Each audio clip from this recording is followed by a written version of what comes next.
Hello students, ನಾವು last ಪ್ರಾಬ್ಲಮ್ನ ನೋಡಿದ್ವಿ.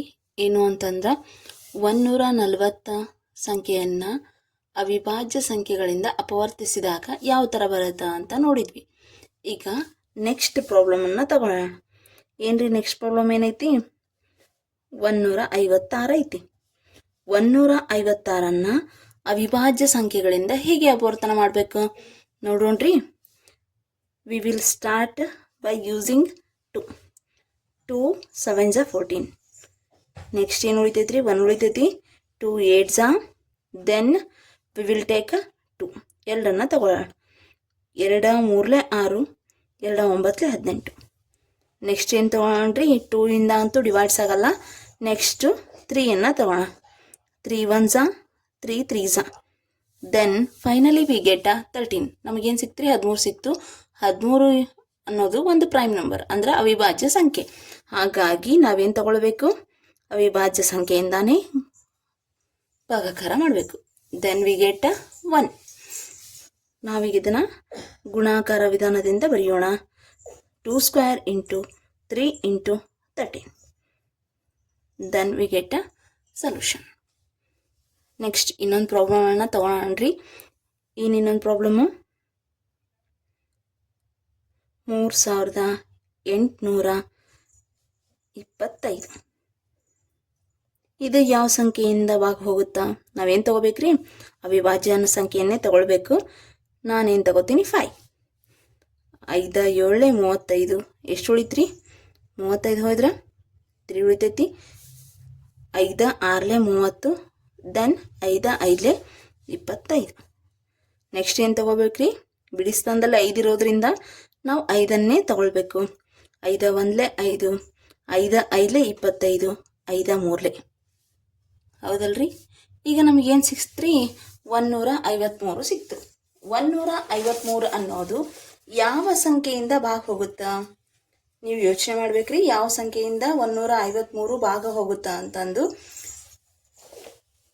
ಇದು 17ರಿಂದ ಭಾಗ ಹೋಗ್ಬೋದಲ್ರಿ? 17ರಿಂದ ಭಾಗ ಹೋಗೋಣ. 17 ಎಷ್ಟಲೇ 153 ರೀ? 17 ಹೇಳಿ ಮಕ್ಕಳೇ. 17 ಎಷ್ಟಲೇ 153? 17 9 153. 3 3s are 9.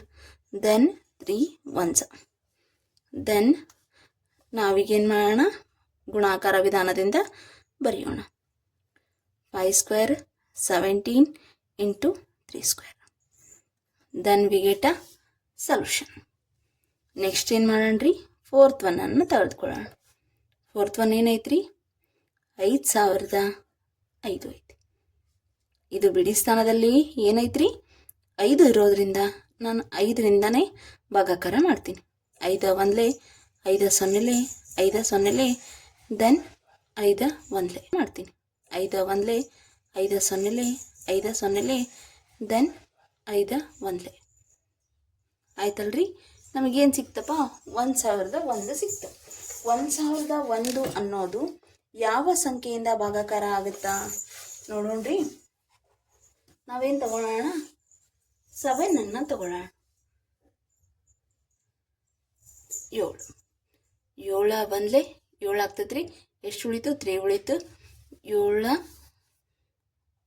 4 28. ಎಷ್ಟು ಉಳಿತ್ರಿ?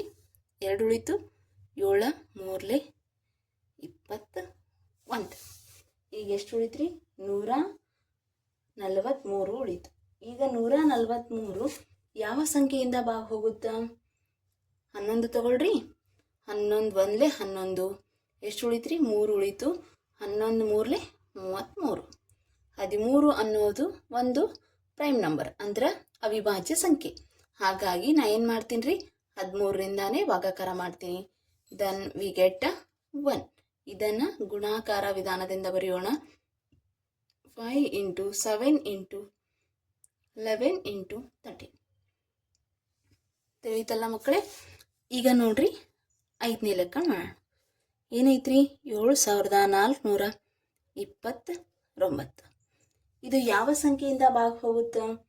ಫಸ್ಟಿಗೆ ನಾವೇನು ಮಾಡ್ಬೇಕ್ರಿ, ಯಾವ ಸಂಖ್ಯೆಯಿಂದ ಭಾಗ ಹೋಗುತ್ತಾ ಅಂತಂದು ನೋಡ್ಕೋಬೇಕು. ಆಮೇಲೆ ಏನು ಮಾಡ್ಬೇಕ್ರಿ, ಭಾಗಾಕಾರ ಮಾಡಬೇಕು. ಇಲ್ಲಿ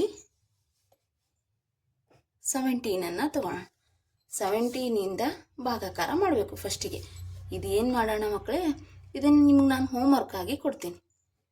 ಇದನ್ನು ಯಾವ ಥರ ಭಾಗಾಕಾರ ಮಾಡ್ತೀರಾ ನೀವು ನನಗೇನು ಮಾಡಬೇಕು, ಕಾಮೆಂಟಲ್ಲಿ ತಿಳಿಸ್ಕೊಡ್ಬೇಕು. ಓಕೆ, ಸಬ್ಸ್ಕ್ರೈಬ್ ಮಾಡಿ ಹಾಗೆ ಶೇರ್ ಮಾಡಿ. Thank you.